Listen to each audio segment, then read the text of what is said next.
Arkadaşlar merhaba, kanalıma hoş geldiniz. Bugün yaklaşık 6 aydır kullandığımız Dream D10 S Pro robot süpürgenin incelemesini ve 6 aydır biriken kullanıcı deneyimini anlatacağım. Videoya geçmeden önce videoyu beğenip kanalıma abone olursanız çok sevinirim. Şimdiden teşekkürler, iyi seyirler.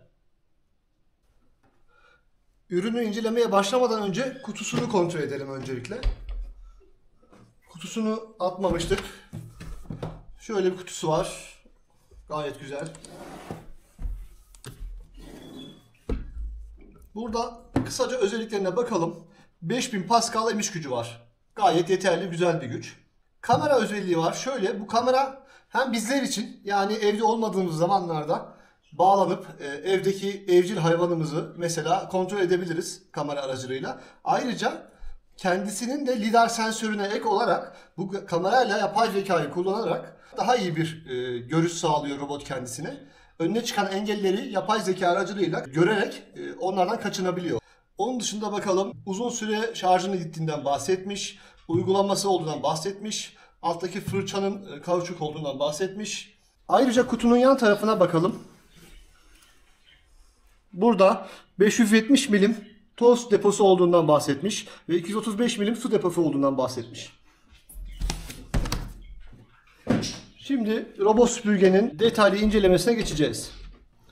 Arkadaşlar öncelikle şundan bahsetmek istiyorum. Bu etrafındaki süngerleri ilk aldığımda ben yapmıştım. Şöyle tek tarafı yapışkanlı süngerlerden komple şöyle çevresine yaptım. Neden yaptım? Sağa sola vurduğunda en azından oralar zarar görmesin diye. Hani belki diyebilirsiniz zaten bunun sensörleri var. Doğru, sensörleri var ama ben gene de ek bir koruma olarak ve çarptığı noktalara yumuşak bir şekilde çarpmasını ve dokunmasını istediğim için böyle süngerler çektim. 6 aydır bu şekilde kullanıyorum. Herhangi bir sorun çıkarmadı. Hatta yıpranmışlar. Uçları kopmuş böyle. Şimdi şöyle başlayalım. Şuradan kapağını açıyorsunuz robot süpürgenin. Şu toz deposu. Toz deposu şu şekilde açılıyor. 570 milim bir kapasitesi var. Yani yaklaşık evimiz 130 metrekare. Bunun 70-80 metrekaresine geldiğinde bu torba dolmaya yakın oluyor. Arada biz makineyi durdurup depoyu boşaltıp tekrar devam ettiriyoruz. Bütün evi tek bir seferde yapmayabiliyor ev çok kirliyse. Ev çok temizse bu depo bütün evi yapar. Şurada HEPA filtresi var bu şekilde. Bunlar değişebiliyor. İnternette yenileri satılıyor. Hatta biz aldık. Yedekte duruyor şu anda ama henüz değiştirmedik. Temizleyip kullanıyoruz. Şurada bir tane böyle bir fırçası var. Temizlik fırçası ve bıçak. Şöyle bir bıçak. Bu alttaki fırçaya takılan kılları, saçları kesmek için kullanılabilir. Temizlik amaçlı. Pek kullanmadık açıkçası. Hiç yerinden çıkartmadık bile. Burada duruyor. Altını çevirelim. Evet. Şu alt temizlik fırçası bu şekilde çıkıyor. Tekrar gösterelim. Şurada 2 tane mandalı var. Buna bastığınız zaman rahatça çıkıyor. Biz bu makineyi şu an temizledik. Tabii bu kadar temiz değildi. Tozluydu bayağı bir. 6 aydır kullanılıyor dediğim gibi. Temizledik. Şu an bu hale getirdik. Şimdi şu fırçaya bakalım. Bu fırça şu an biraz hasar almış tabii ki gördüğünüz gibi. Ama ben hala bunu kullanmaya devam ediyorum. Gayet güzel iş yapıyor. Yedeği olmasına rağmen değiştirmeyeceğim. Biraz daha kullanacağım bunu. Çünkü gayet iyi. Sadece şuralarda ufak kesikler var. Onun haricinde gayet güzel. Bunu temizlerken aklınızda olsun. Şuralarda saçlar birikiyor. Bu saçları buradan aldıktan sonra şu kafaları şöyle çıkartıp burada biriken saçları ve pislikleri de almanız lazım. İki tarafta da pislik birikiyor. Buralarda saçlar, tüyler, herhangi pislikler, tozlar birikiyor. Buraları her seferinde temizlersiniz. Onun haricinde yerine takarken şu sabit olan kısım yuvaya oturuyor. Burası da bu şekilde oturuyor zaten. Tekrar kapağını kapatmadan önce şurası hareketli bunun bakın. Böyle bir hareketli parça yapmışlar burada. Şu içerisinde esnek bir boğaz var silikondan. Ve burada böyle bir hareket var. Evet. Bunu kapat. Tekerlerimiz bu şekilde. Gayet yüksek. Halılara rahatlıkla çıkıyor. Şuralarda sensörleri var. Düşme sensörleri. 1, 2, 3, 4 tane sensör var. Şu iki nokta şarj noktası. Şu iki nokta da su paspasının takılma noktaları. Enerji geçiş noktaları. Temizlerken mutlaka şunu da çıkartıp temizleyin şöyle. Çektiğiniz zaman geliyor ve bu altında yine saçlar ve pislikler birikiyor. Burayı temizlemeyi unutmayın. Bir de şunu göstereceğim. Şu teker de pislik topluyor bazen. Yani birkaç kullanımda bir bunu temizleyin. Şöyle biraz şöyle bir sağdan bir soldan zorlayınca çıkıyor. Ve şuralarda pislikler birikiyor. Onu da yani 3-4 kullanımda bir temizleseniz iyi olur. Şu an gayet temiz. Makinenin alt kısmıyla ilgili anlatacaklarım bu kadar. Şöyle bir de pastası var. Şu an içinde birazcık su kalmış. Bu şöyle çıkıyor ve takılıyor.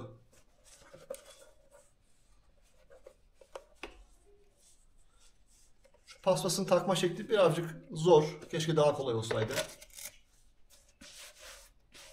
Şurada bir adet tekeri var ve bunun su damlatma motoru bunun kendi içerisinde. Cihazın içerisinde herhangi bir su giriş çıkışı yok. Su sadece bu parçayla ilgili. Cihazla ilgisi yok. Motoru da kendi içerisinde. Şöyle takılıyor bu da.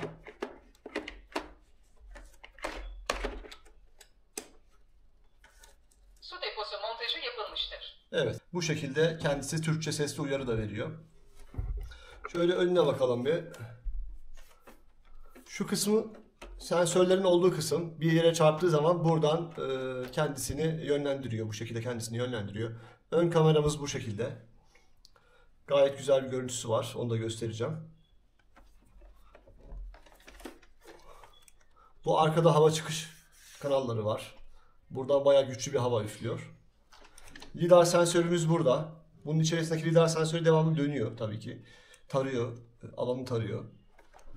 Robot süpürgenin dış görünüşü bu şekilde. Şimdi bazı testler yapacağız. Bu masanın üstünde bir test yapalım. Halıda çekiş gücünü kontrol edelim. Kamerasını kontrol edelim. Masanın üzerinde kontrol edelim derken yükseklik sensörlerini kontrol edelim anlamında. Yani herhangi bir yerden düşecek mi, düşmeyecek mi? Bunun kontrolünü yapacağız. Devam edeceğiz.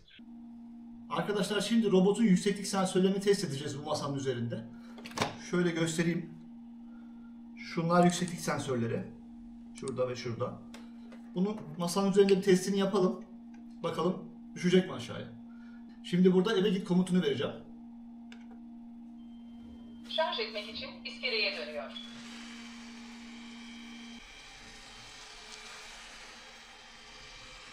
Bayağı bir döndü. Konumlandırma. Lütfen bekleyin. Oh. Korktuk düşecek diye düşmedi. Çok hızlı gitti. Beni de korkuttu düşecek mi diye. Allah'tan düşmedi. Sensörler görev yapıyor yani. Evet. Duraklatıldı. Evet, gördüğünüz gibi yükseklik sensörleri gayet güzel çalışıyor. Videoya devam edelim. Konumlandırma başarılı. Temizlemeye devam edin.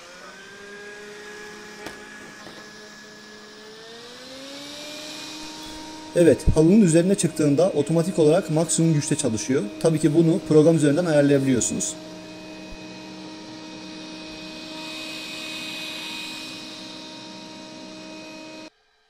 Konumlandırma başarılı. Temizlemeye devam edin. Program üzerinde bölge temizliği seçilerek kendi işaretlediğimiz bir alanın temizliği yapılabilir.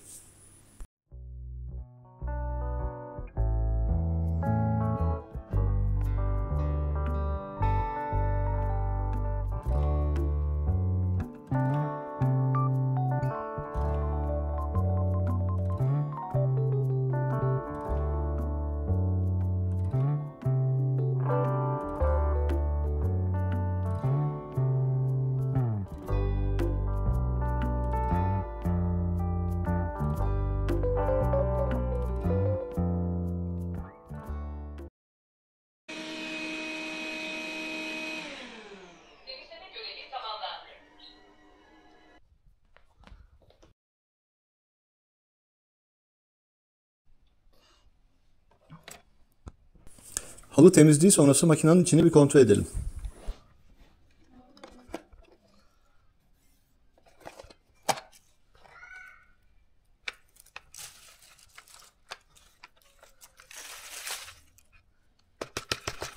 Gördüğünüz gibi makine gerçekten işini güzel yapıyor.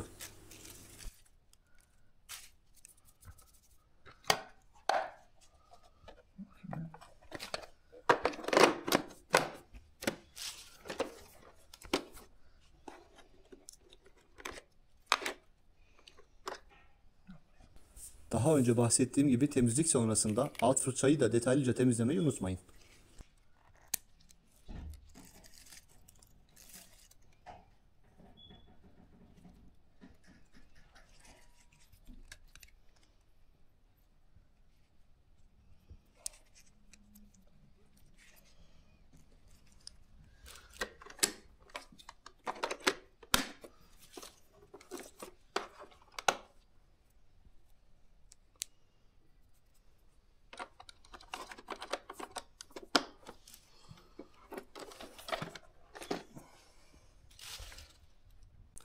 Evet, şimdi de Dirim D10S Pro robot süpürgenin akıllı kamerasına bir göz atalım. Yön tuşlarıyla robotu istasyondan çıkartalım.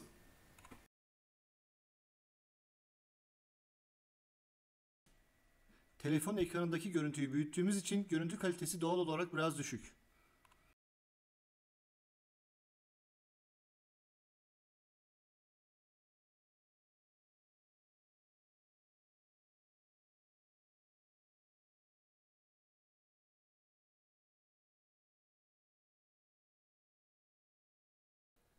Bu şekilde özellikle evde evcil hayvanı olan insanlar için harika bir özellik.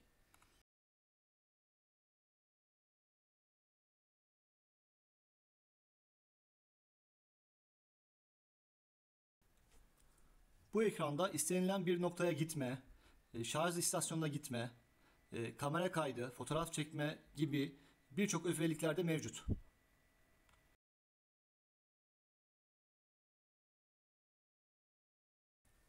Bu arada kedimiz Panter öndeki dönen fırçayla oynuyor.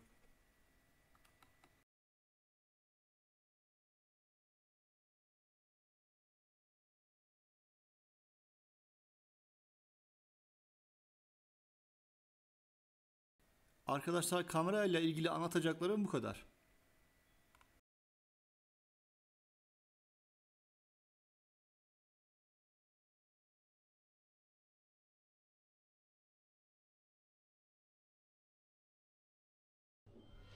Temizleme görevine devam edin.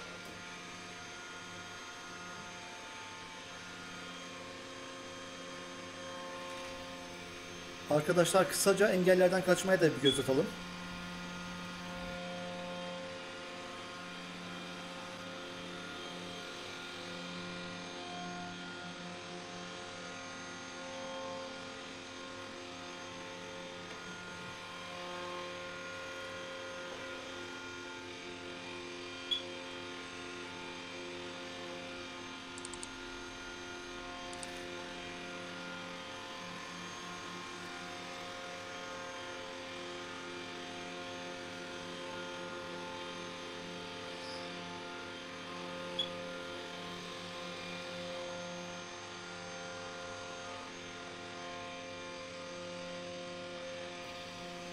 Robot süpürge engellerden kaçma noktasında gayet başarılı. Hatta bir engelle karşılaştığında öndeki fırçasını yavaşlattığını görmekteyiz. Temizleme görevi tamamlandı.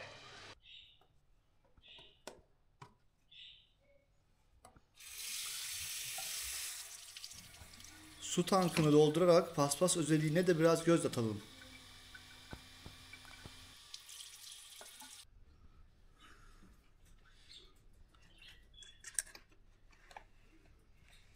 Su deposu kaldırıldı.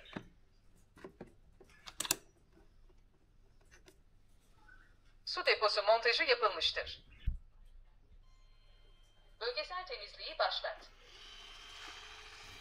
Paspası yerine takınca gördüğünüz gibi en üstteki paspas moduna kendisi otomatik geçiyor.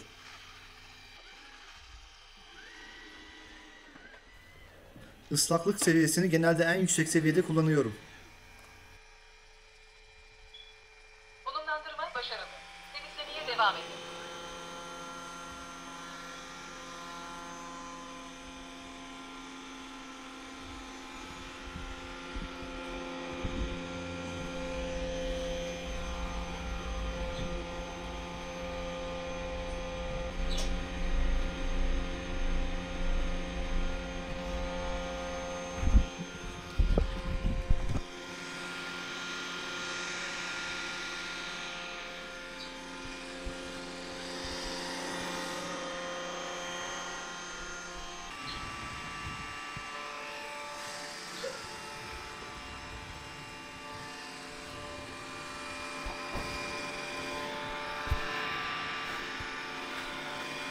Yerlerde kurumuş lekeler yoksa paspaslaması gayet güzel.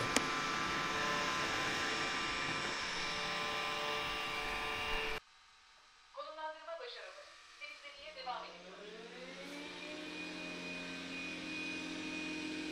Robotun emiş gücünü gösterebilmek için yere un, kahve ve mercimek karışımı döktüm. Bakalım bunları temizleyebilecek mi?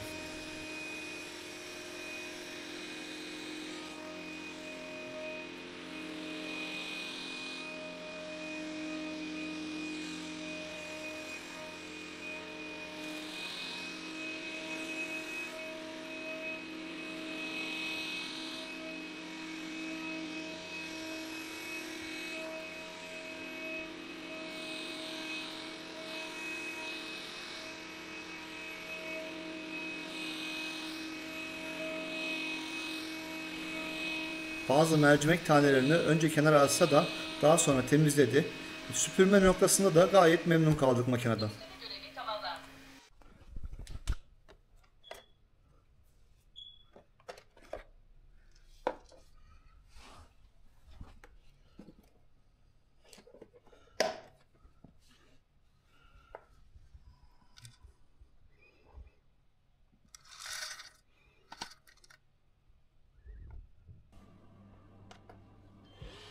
İskeleye dönmeye devam edin.